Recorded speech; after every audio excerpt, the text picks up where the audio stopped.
Okay, I think this is the last one. Let's see what we can do. Not that one, not that one. Let's go up here. Got that one that's recording. So we're going to the history review. All right.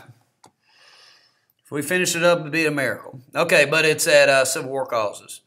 So I'm going to make this one, let's keep this one at, maybe 15 minutes or less because, hey, we just took this test. So the Civil War causes. So you got the North versus the South. So one thing we want to kind of think about is the North, comparing and contrasting the North and the South. The North was the industrial section and had more of everything you need in the war and was the more anti-slavery section, although there are plenty of folks in the North we remember who kind of didn't care that much one way or another about slavery. There are plenty of racists in the North. The South was the agricultural section of the country. And so one thing that the doesn't have near as many resources, cotton's king down there, and you've got this social structure in the South where a few folks own all the slaves and so forth. The top 1% running everything. And so one way of thinking about this that maybe we didn't do a good enough job of thinking about when we were covering it was that nationalism by the end of the Mexican-American War is being replaced by sectionalism. So after the War of 1812, we're feeling great about ourselves as a nation. But now, because the North and the South are so different in their economic and kind of their political identity, there's more of a loyalty to your section of the country as opposed to nationalism. So that's kind of a cause. And, that's a contributor to this environment that's leading to the Civil War. All right, so back to where we were at. All right, Treaty of Guadalupe Hidalgo, 1848, get the Southwest. Gold found in California, 1848. You got the gold rush in 49. 49ers come. There's 80,000 of them. So it's the wild, wild west. But the importance of it is going to be that, California's got to decide what to do about slavery. So they argue about it. I got the Wilmot Proviso saying, no slavery. John C. Calhoun saying you can take your slave anywhere you want to. But the Compromise of 1850, negotiated by, at this point, very old Henry Clay, I think he's going to live maybe 2 more years, is a 5-parter. So California is a free state, Utah and New Mexico, question mark, we don't know. They don't have a side yet. Fugitive Slave Act that the North has got to cooperate with and they don't like. They're supposed to send back any slaves. Texas loses land to probably free territory in New Mexico. And finally, no slave trade in Washington, D.C. All right, so you got something of a compromise. Compromise starts falling apart with Kansas, Nebraska. Stephen Douglas wants to make this railroad going out of Chicago. They're going to vote popular sovereignty over the 3630 line. Kansas votes. The assumption was that Kansas would be a slave state. Nebraska, which was all the way up to the Dakotas, would be a free state. They vote, both sides cheat and claim they won in bleeding Kansas, so they're killing each other. They're having a civil war in Kansas. Part of that Civil War is John Brown and the Potawatomi Massacre that we had a pretty good time with first period today. And he's chopping up pro-slavery men with broadswords. If you scoot on down, we hear about John Brown again when he raised the Harper's Ferry, the arsenal of Harper's Ferry in Western Virginia. He thinks he's God's agent to end slavery violently, but it's a bad place to have a slave revolt because there weren't many slaves there in Western Virginia. And he dies a martyr, according to the North, because he died bravely. He dies a terrorist, according to the South, because he's trying to cause this rebellion that's going to kill all the slave owners. All right, if we scoot back up, Brooks, who will become a radical, Sumner, who will become a radical Republican during Reconstruction, makes this crime of Kansas speech. Also talks about South Carolina Representative Brooks' cousin or something like that. So Brooks beats him over the head with his cane. Both of them are defended by their sections, but it illustrates how bad sectionalism has gotten. Dred Scott is a slave that gets taken to the North by his master who dies. He sues for his freedom. He's not a citizen. So he can't sue. He loses. But the Supreme Court, Taney's Chief Justice of the Supreme Court, goes further in saying you can take your property anywhere. Your slave's your property. You can take your property anywhere you want. Therefore, any law limiting where you take your property is unconstitutional. Those laws being the Northwest Ordinance, the Missouri Compromise, and even the Compromise of 1850.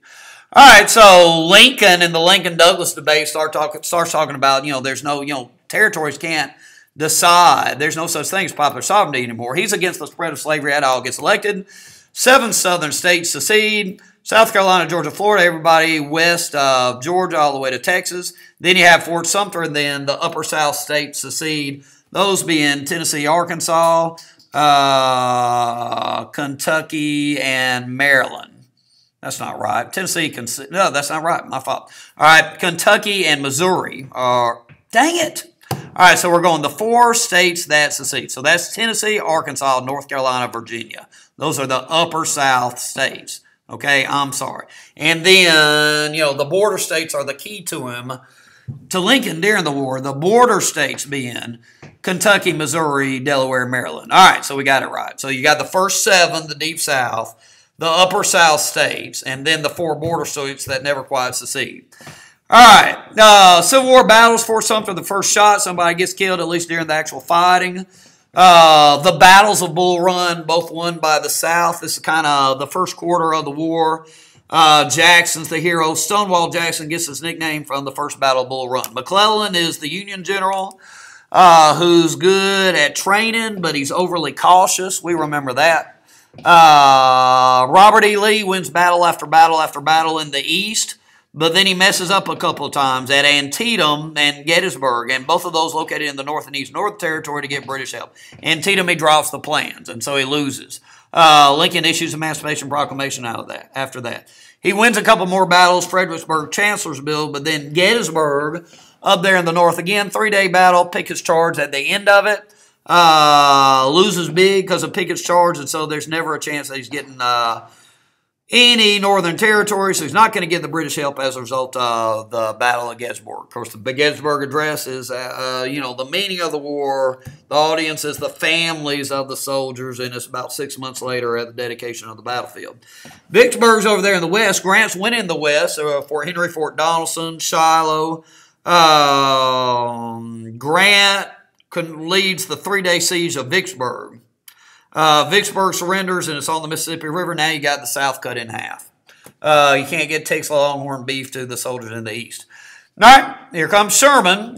Sherman starts in Chattanooga, burns Atlanta, goes all the way to Savannah, destroys everything on his way, heads up South Carolina, is even more brutal there. That's where the secession started. It's total warrior breaking the will of the South. Word hits the North about Sherman's success, so Lincoln gets reelected. Appomattox is where Lee surrendered to Grant in 1865. All right, here comes Reconstruction. All right, so it's, the freed slaves are free, 13th Amendment, but economically, sharecroppers and tenant farmers, they stay in debt, so their daily life not much different from their daily life being slaves. So you got presidential versus congressional Reconstruction.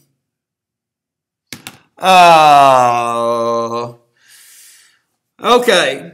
And President Lincoln and Johnson want to go easy on things.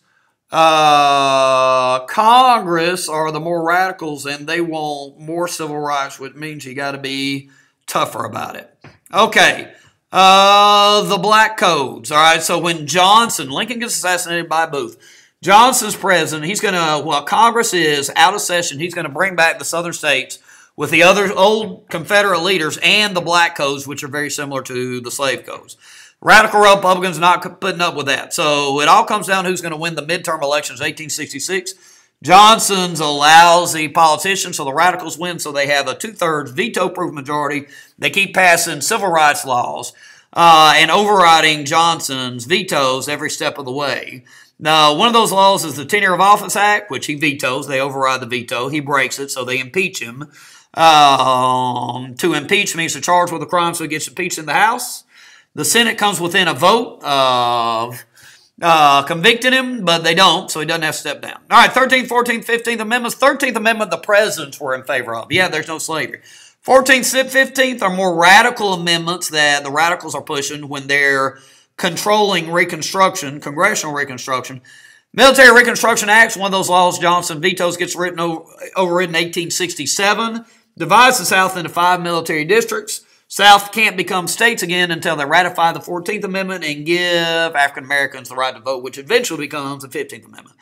The Klan rises in response to the 15th Amendment. You got Confederate leaders that can't vote and former slaves who can. That flies all over the Klan. The Klan is anti-black. It's also anti-carpetbagger and scalawag. Remember, it had that little political cartoon where the people being lynched was a carpetbagger and scalawag. So it's it's anti-Republican if you're going to put African Americans, carpetbaggers, and scalawags under one heading.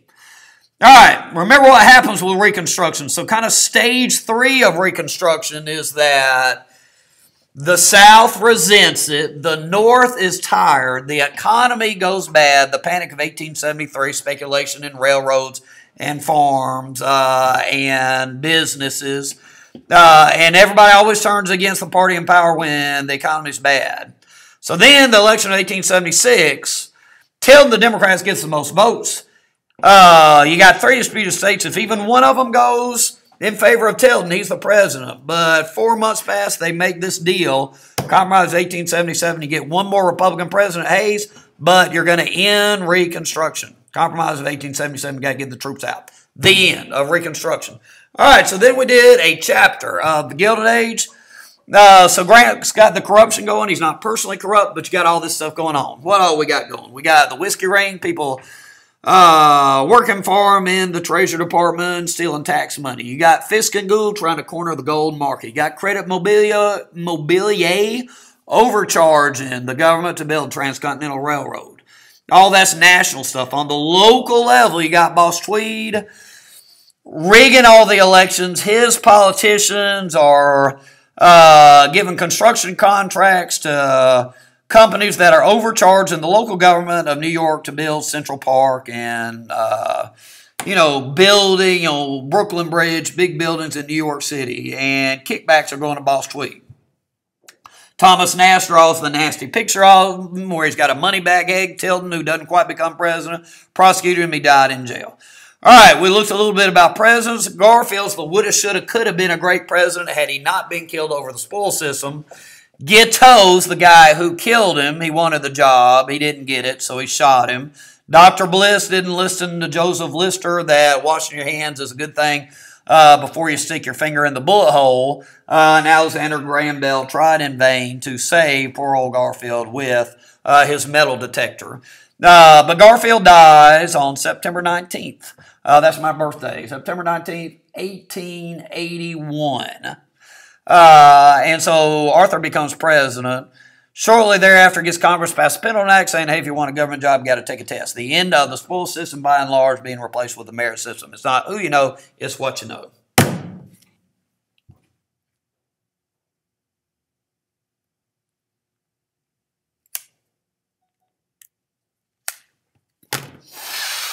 That's it. All right. Let's hit save and see if we get one last miracle of technology here.